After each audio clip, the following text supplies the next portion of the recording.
Bwana Yesu asifiwe, mtu wa Mungu popote pale ulipo, na kusalimu katika jina la Bwana wetu na mkombozi wetu Yesu Kristo. Ujambo na karibu sana katika neno lake Mwenyezi Mungu. Jumanne nyingine Mungu ametuwezesha kuwa kwa pamoja, na najua kwamba neno lake Mwenyezi Mungu litazidi na kukufaa zaidi. Na siku hii ya leo, jana tulisoma katika Mwanzo, pia tungali katika hicho kitabu cha Mwanzo. Maana napenda Mwanzo, maana jana tuliona Mungu akizungumza na Kaini, na siku ya leo nataka tuone Mungu akizungumza na Adamu. Mungu akizungumza na Adamu. Na ningependa nisome kwenye Mwanzo sura ya 3, Mwanzo sura ya 3, na nitasoma ule mstari wa 8 hadi 10. Mwanzo sura ya 3 ule mstari wa 8 hadi 10. Na Biblia inasema hivi: kisha wakasikia sauti ya Bwana Mungu akitembea bustanini wakati wa jua kupunga. Adamu na mkewe wakajificha kati ya miti ya bustani, Bwana Mungu asiwaone. Bwana Mungu akamwita Adamu akamwambia, uko wapi? Akasema, nalisikia sauti yako bustanini, na nikaogopa, kwa kuwa mimi ni uchi, nikajificha. Baba, ni asante kwa hili neno lako. Siku ya leo kazungumze nasi, mfalme mkuu na mtakatifu, kanene na kila mmoja wetu kulingana na hili neno lako. Katurekebishe, katuhimize, katupe maarifa, katupe mwelekeo, katukemee Baba kupitia hili neno lako, na zaidi tunamruhusu Roho wako Mtakatifu akahudumie kila mmoja wetu kulingana na hitaji lake, na hata zaidi kupitia hili neno lako. Pokea sifa zote na utukufu katika jina la Bwana wetu na mkombozi wetu Yesu Kristo, naomba na kuamini, amen. Ni neno lake Mwenyezi Mungu siku hii ya leo. Mimi naitwa mchungaji Benson Mwanza, na nakukaribisha zaidi na ili tuweze kubarikiwa kwa pamoja. Na hivyo hapa tunaona hichi kifungu tunaona ni katika Mwanzo sura ya 3, na ambao ni sura ya Biblia na ambayo ina rekodi kipindi kilichojawa na huzuni na giza katika historia ya mwanadamu.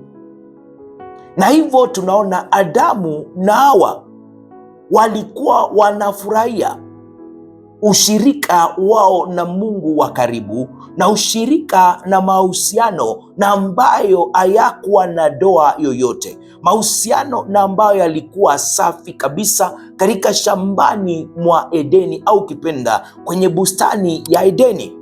Na hivyo walitembea na Mungu katika ile bustani Edeni, walisikia sauti ya Mungu katika ile bustani Edeni, na waliishi pasipo na uoga, waliishi pasipo na aibu katika ile bustani. Lakini angalia, kutotii kwao, kutotii amri za Mungu kwao, Biblia ina rekodi kulibadilisha kila kitu. Dhambi ilipoingia ulimwenguni, hatua ya kwanza ya mwanadamu ilikuwa kujificha kutoka kwa Mungu. Na hiyo inadhihirika zaidi mahala tumesoma, waliposikia Mungu walitoroka wakaenda kujificha. Na hivyo dhambi inaharibu ule uhusiano wetu sawa na Mungu, inaharibu ule uhusiano wa dhati na wa karibu kati yetu na Mungu. Na ndio maana ujumbe siku hii ya leo nimeupa kichwa, uko wapi? Naelewa ya kwamba hii kichwa, uko wapi, Mungu alipomuuliza Adamu uko wapi, si swali ambalo linaashiria mahala, si swali linaashiria mahala, lakini hili ni swali linaashiria au linaonyesha uhusiano. Mahusiano, unapokuwa na rafiki wa karibu, hata wakati hayuko sawa utagundua. Na hivyo katika tunapoangalia Mungu akiuliza lile swali uko wapi, Mungu anauliza lile swali, aulizi sehemu gani uko. Mungu anauliza uko vipi kati yangu mimi na wewe, uhusiano wetu uko sawa? na kama uhusiano hauko sawa, utatoroka na ujifiche Mungu. Ndio maana Mungu anakuuliza uko wapi? Ni swali la mahusiano kati yako na Mungu. Mahusiano yako na Mungu yako vipi? Si swali la uko wapi ama eneo ambalo uko, la hasha.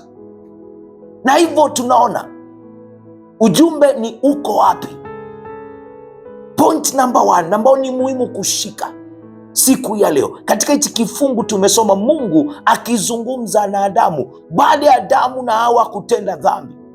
Pointi ya kwanza na ambao ni muhimu tunafaa kushika ni kwamba dhambi husababisha sisi kujificha kutoka kwa Mungu, na hilo tunaona Biblia inasema vizuri, kisha wakasikia sauti ya Bwana Mungu akitembea bustanini wakati wa jua kupunga. Adamu na mkewe wakajificha kati ya miti bustani, Bwana Mungu asiwaone. Angalia, walijificha, na walipojificha kabla ya dhambi, Adamu na Hawa walikuwa wanafurahia uweponi mwa Mungu, lakini baada ya dhambi waliogopa uwepo wa Mungu. Hukumu na aibu iliingia, na ilipoingia ikawasukuma kwenda kujificha. Hata siku ya leo watu wengi wanajificha nyuma ya dini, nyuma ya uchungaji, nyuma ya wazee wa kanisa, nyuma ya Ukristo. Watu wengi wanajificha nyuma ya kufanikiwa katika maisha. Watu wengi wanajificha kutokana niko na shughuli nyingi. Watu wengi wanajificha kutokana na sababu ambazo hazipo na haziwezi zikaeleweka. Watu wengi wanajificha kwa kuishi maisha ya kisiri. Lakini shika hili, hakuna mti katika lile shamba Edeni na ambayo iliweza kuwafunika na kuwaficha kutoka kwa jicho lake Mwenyezi Mungu. Na hivyo badala ya kutoroka kutoka kwa Mungu kutokana na kufeli kwetu, sisi inatupaswa kukimbia kwake na tukaomba msamaha. Na maana ukiangalia yale mazungumzo, Mungu alimuuliza, aliendelea kuzungumza na akamuuliza, nani aliyekuambia uko uchi? Ulijuaje? Yale maswali yakaja pale, na Mungu akawa anampa nafasi nyingine kama jinsi alivyompa Kaini, tuliona jana. Lakini bado Adamu na Hawa wakaanza kurushiana lawama. Badala warudi kwa Mungu upesi na wamwambie we are sorry, tumeenda kinyume na wewe. Maana tunapotenda dhambi, tusipotenda linalomfurahisha Mungu, tusipotenda lilo njema, dhambi inatunyemelea, na Biblia inatuambia inatupaswa tuishinde, na kuishinda ni kupitia kutubu. Kama tumetenda dhambi, tunatubu upesi, tusiifiche, tusipeane vijisababu, maana hakuna chochote kile kitatuficha mbele ya uso wa Bwana. Mungu alijua maana walikuwa, sieti hakujua, alijua. Sieti walikuwa wamejificha, la hasha, hakuna mtu ungewaficha. Na ndio uelewe ni kweli, Mungu anasema hivi, sitawaacha wala sitawapungukia, lakini uovu wenu na dhambi zenu ndizo zimewatenga mbali na mimi. Bwana Yesu asifiwe. Hebu toroka dhambi, na ukijipata umeitenda, tubu haraka. Acha kutoroka Mungu, kimbia kwa Mungu, utubu. Acha kutoroka uwepo wa Mungu. Ukitoroka uwepo wa Mungu ndio utaishi katika giza na utaishi katika dhambi. Badala ya kutoroka, kimbia uweponi na ukatubu. Bwana Yesu asifiwe. Jambo la pili ambalo ni la muhimu zaidi, Mungu anatafuta wenye dhambi. Bwana Yesu asifiwe.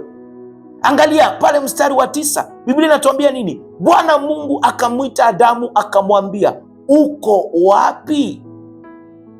Bwana Yesu asifiwe. Na hivyo Mungu alijua zaidi mahala Adamu alikuwa, na Adamu alijibu akamwambia nini? Niliogopa. Mungu alijua exactly, alijua sehemu na ambapo Adamu alikuwa, lakini bado alimuuliza, uko wapi Adamu? kwa sababu Mungu alitamani Adamu atambue hali yake ya kiroho. Kwa sababu mbona Mungu akuulize uko wapi? Mbona Mungu akupati? Kwa sababu kuna kitu kimetukia. Nini ututenganisha na Mungu? Dhambi. Na hivyo Mungu kumuuliza Adamu lile swali, alitaka Adamu aelewe, kuna kitu ambacho hakiko sawa. Mbona ninajificha kutoka kwa Mungu? Mbona Mungu ananiuliza niko wapi? Na hili swali linafichua zaidi moyo wa Mungu. Hata baada ya mwanadamu kutenda dhambi, Mungu bado alichukua hatua ya kumtafuta. Ukiangalia kupitia neno lake Mwenyezi Mungu, kuanzia Mwanzo sura ya 4 kusonga sura ya 3 kusonga, baada ya mwanadamu kuanguka, ukiangalia tunaona Mungu akitafuta kilichopotea, na ambaye ni mwanadamu. Yesu mwenyewe anakuwa anasema kwamba alikuja kutafuta na kuokoa kilichopotea, katika Luka 19 mstari wa 10. Na hivyo siku ya leo, mtu wangu na mtu wa Mungu, sijui mbona leo nimeamua kuita mtu wangu, mtu wa Mungu, siku ya leo, haijalishi umeenda mbali sana na Mungu aje, Mungu bado anakuita. Mungu aliupenda, kwa jinsi Mungu aliupenda ulimwengu akamtoa mwanawe wa pekee, ili yule aaminie asipotee, bali awe na uzima wa milele na milele. Bado Mungu anakutafuta. Bwana Yesu asifiwe. Jambo la tatu na ambalo ni muhimu zaidi, uoga ni mojawapo ya majuto ya dhambi, ama kwa lugha ya Kiingereza ni mojawapo ya consequences na ambazo hutukia wakati tunatenda dhambi. Katika mstari wa 10, angalia, akasema, nalisikia sauti yako bustanini, nikaogopa, kwa kuwa mimi ni uchi, nikajificha. Kwa hivyo jibu la Adamu alipoulizwa na Mungu, uko wapi? Adamu alijibu nini? Niliogopa. Na hivyo dhambi iliondoa amani na ambao alikuwa amepewa na Mungu akiwa katika lile shamba la Edeni, na uoga ukaingia, na ule ujasiri walikuwa nao, dhambi ikaondoa ule ujasiri, ikaweka aibu, kuona haya. Na hivyo wakati mahusiano yetu na Mungu yamevunjika, uoga uoga unajaza mioyo yetu, uoga unatuweka wazi, uoga unafanya tukue watu tunahisi tumekataliwa, watu tuliohukumika. Uoga unasababisha. Bwana Yesu asifiwe.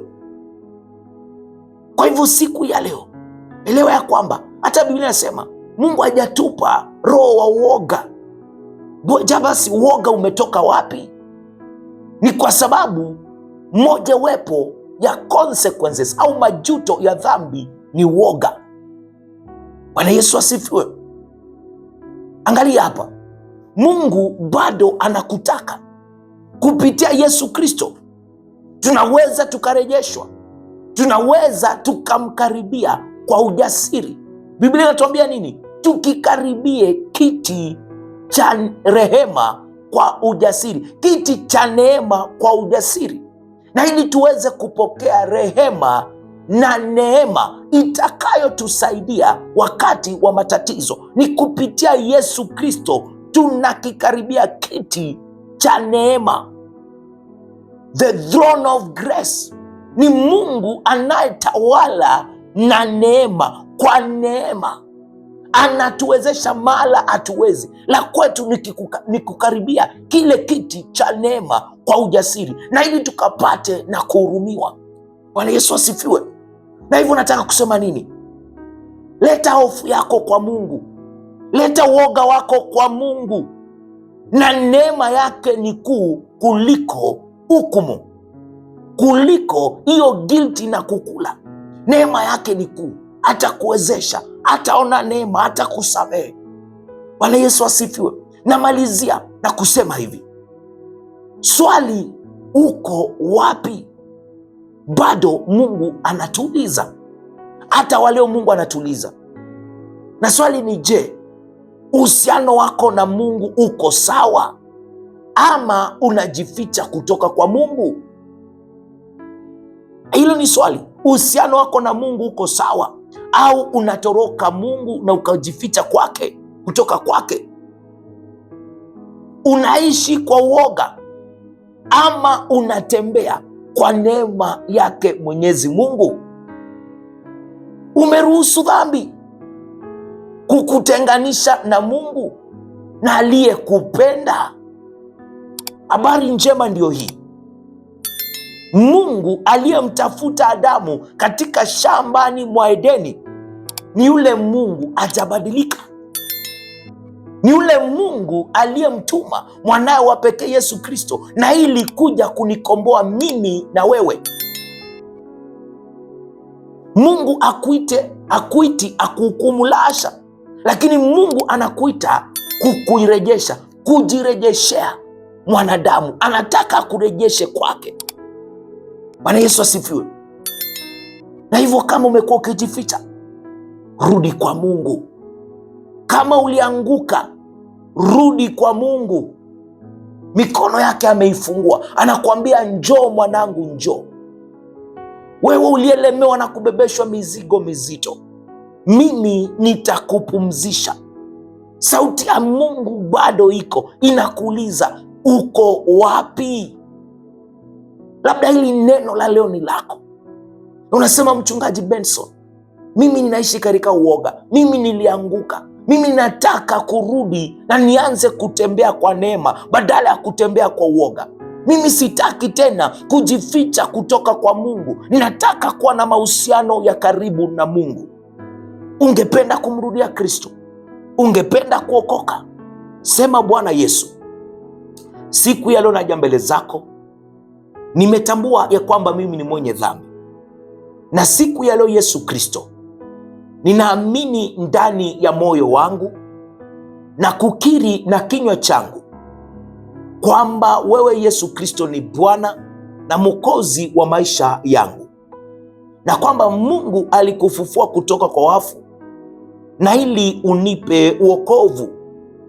Uokovu siku ya leo ninaupokea. Futa jina langu kwenye kitabu cha mauti na uliandike jina langu kwenye kitabu cha uzima wa milele na milele.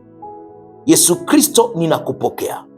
Nipokee, nijaze na Roho yako Mtakatifu, aniongoze kwenye hii safari ambao nimeanza siku ya leo.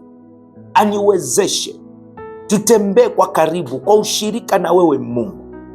Nitembee kwa neema yako, na zaidi nikazidi na kukutukuza kupitia maisha yangu ya kila siku, katika jina la Bwana wetu na mkombozi wetu Yesu Kristo naokoka na kuamini. Baba, ni asante kwa kusema nasi kupitia neno lako. Ni asante Baba kwa kutuuliza hili swali na ambalo ungali unauliza kila mmoja wetu. Je, uko wapi? Mfalme mkuu na mtakatifu, tusaidie kila mmoja wetu akalijibu hili swali, na akigundua ako mbali na wewe Baba, wasaidie wakarejee. Wasaidie Baba, maana unatuambia tukikaribie kiti cha neema kwa ujasiri, na ili tukaweze kupokea rehema na neema itakao tusaidia wakati wa mahitaji. Mfalme uketie enzini yote, kuna wana ambao wamekubali kurejea kwako, wamekubali kurejesha uhusiano wao na wewe. Mfalme mkuu na mtakatifu, si wasaidie kuanzia siku ya leo, watembee, wawe na ushirika wa karibu na wewe, wawe na ushirika wa karibu na wewe na waache kukutoroka. Mfalme mkuu na mtakatifu, uoga si sehemu ya maisha yetu, wacha ukaondoke, maana tumeona uoga ni sehemu ya majuto ya dhambi, na hiyo si sehemu yetu. Sehemu yetu ni kuishi kwa amani na kwa ujasiri, tukielewa uhusiano wetu na wewe uko sawa.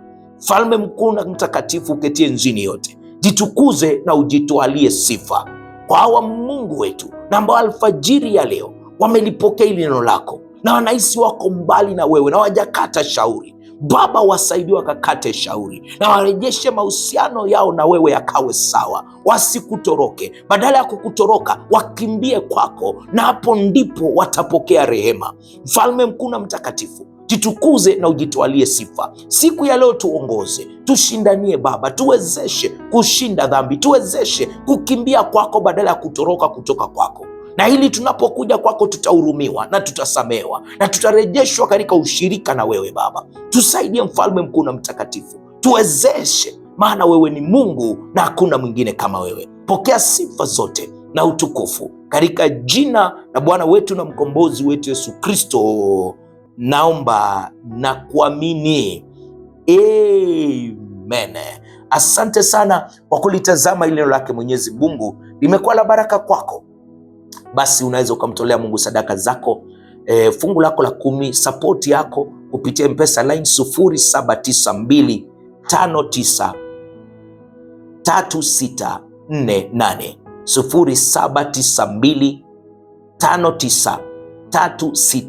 0792593648. Ukiwa nje ya Kenya unaweza ukatuma kupitia Remit, kupitia Sendwave ama mfumo mwingine ule ambao unatumika kutuma pesa zaidi ya mipaka ya mahala ulipo.